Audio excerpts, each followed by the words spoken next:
Alright, so women only want men who don't need them. And this is a critical concept to understand, especially now in a modern dating landscape that is congested with a lot of noise. And what I mean by congested with a lot of noise is that women draw attention much more easily than men do, but they lack true attractive masculine men that they would actually want to commit to. And contrary to popular belief on the internet and this theory that gets pushed that women are just constantly bombarded by all these great options, most of them actually do not have the dating options that you would think.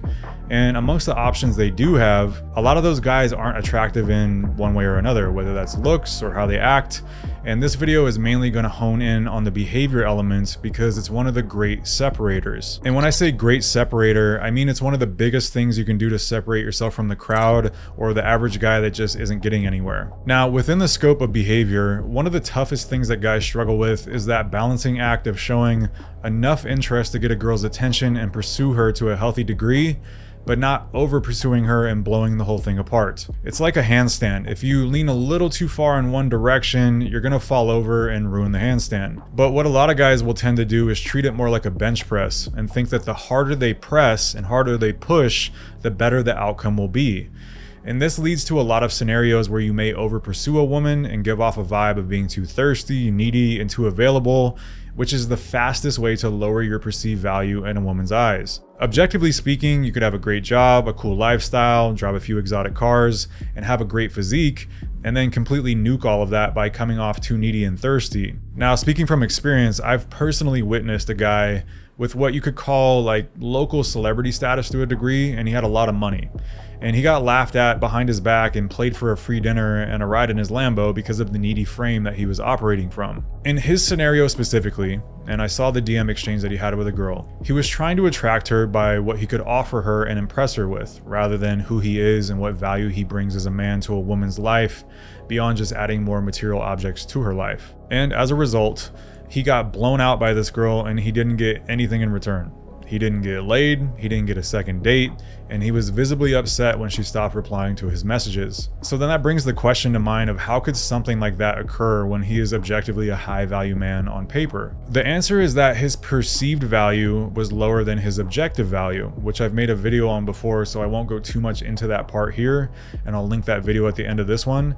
But by positioning himself in a way that qualified himself to the woman, it created this vibe of him needing her to the point of bartering material objects and experiences in order to swoon her into liking him. Another huge problem with this approach is that it commonly leads to being less direct and assertive with a woman, because you will use roundabout ways to try and gain her attraction and approval, or to try to get her into bed. The inverse is also true as well. The more direct and assertive you are, the less needy you come across because you're confident in your ability to polarize her with who you are as a man. As a review from previous videos, polarization is essentially forcing someone to be yes or no about you. As an example, if I ask a girl out directly, she has to say yes or no.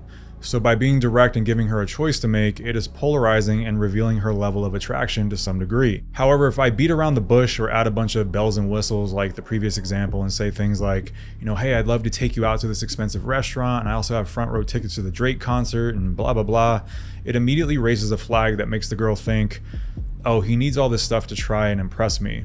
And this can appear in sneakier ways too, even if you're not some rich dude with a Lambo and expensive restaurants at your disposal. Neediness can start to bleed into your interactions with women anytime you are simply operating from a stance of women holding a higher priority in your life over anything else. This is why it's critical to have a purpose or a mission in life that supersedes anything else, because it serves as a guiding light that drives everything you do.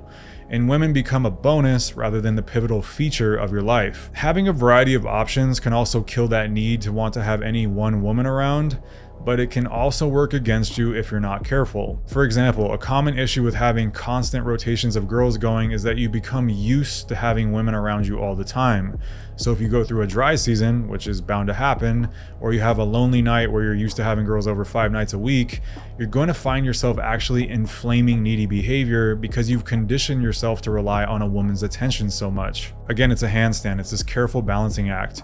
Too little female attention and you can fall into scarcity in one direction, and too much female attention and you start to condition your mind to rely on it. Each man will process these scenarios differently, so the symptoms of needing a woman around can arise in different contexts.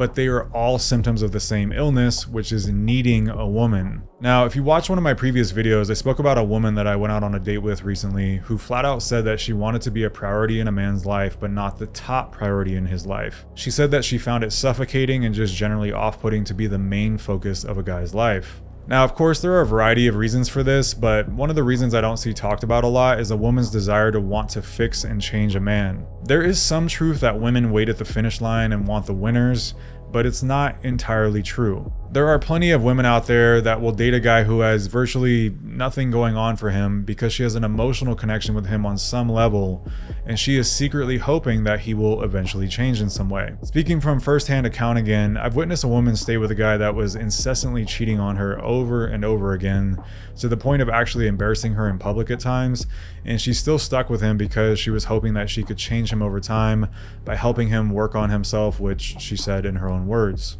Now, obviously that's wildly misguided and that guy isn't going to change, but it is an illustration of the point that women will stick with the men that they are invested in and hope they can change or fix, because they have an innate drive to some degree to want to nurture and repair. Another driving force you will sometimes come across are women who want to feel like they got you to stop living a player lifestyle and were the ones to finally tame you. They were the ones to essentially cage the lion, and this is similar to the idea of fixing a man because she was able to guide you away from your faulty ways, so to speak, and put you on a straight and narrow path, which is a feather in her cap as a woman.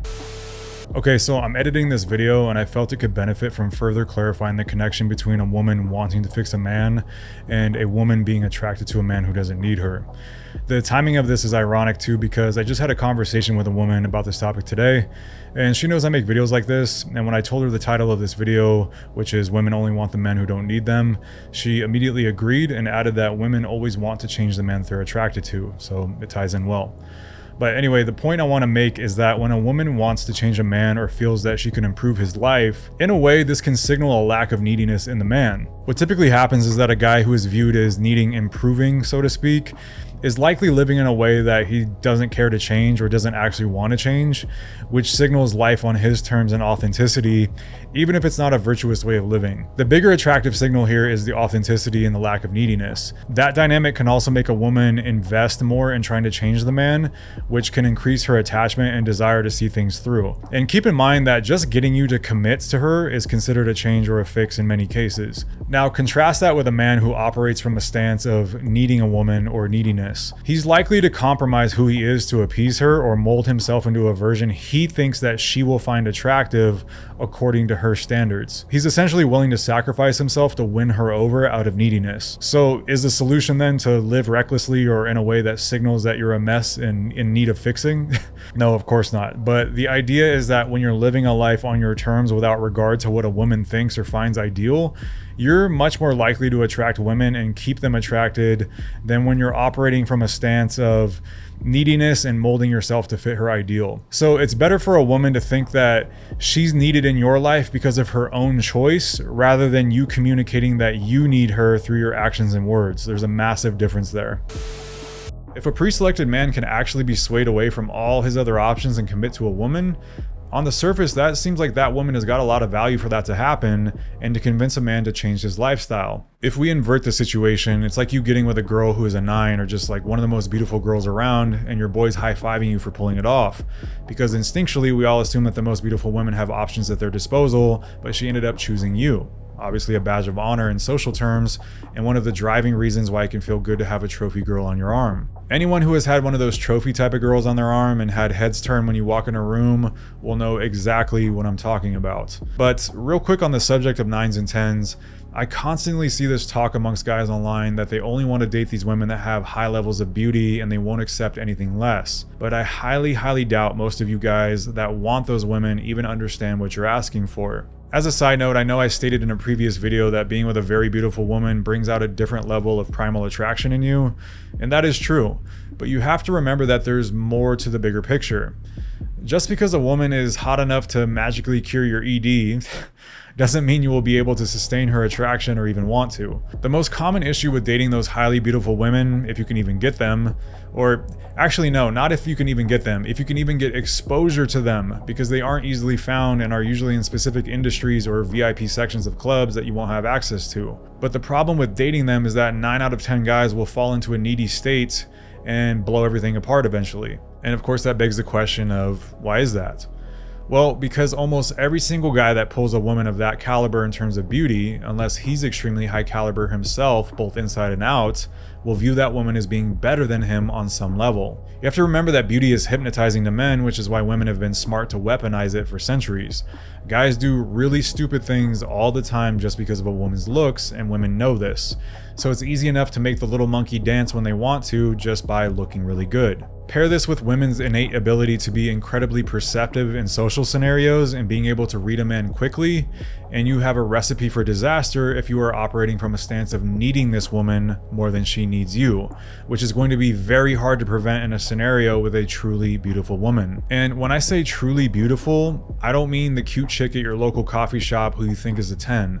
I'm talking about an objective 9 or 10, which means world-class beauty, or she has 8 million followers on Instagram, or she could, or she walks runways in Paris, or could win a big beauty pageant, or is a famous actress or musician. It's that type of beauty I'm referencing, and that is worth clarifying because guys slap a 9 or a 10 on all kinds of girls and act like they're just running into these girls on the regular, which is just hilarious. But anyway, we're back to the handstand analogy again, to where there's a fine balance between being with a woman who inspires genuine desire and primal attraction from you, but is also at a level that you can realistically handle. Women often get bashed for being delusional, which is definitely true in a lot of cases, and they will even tell you that.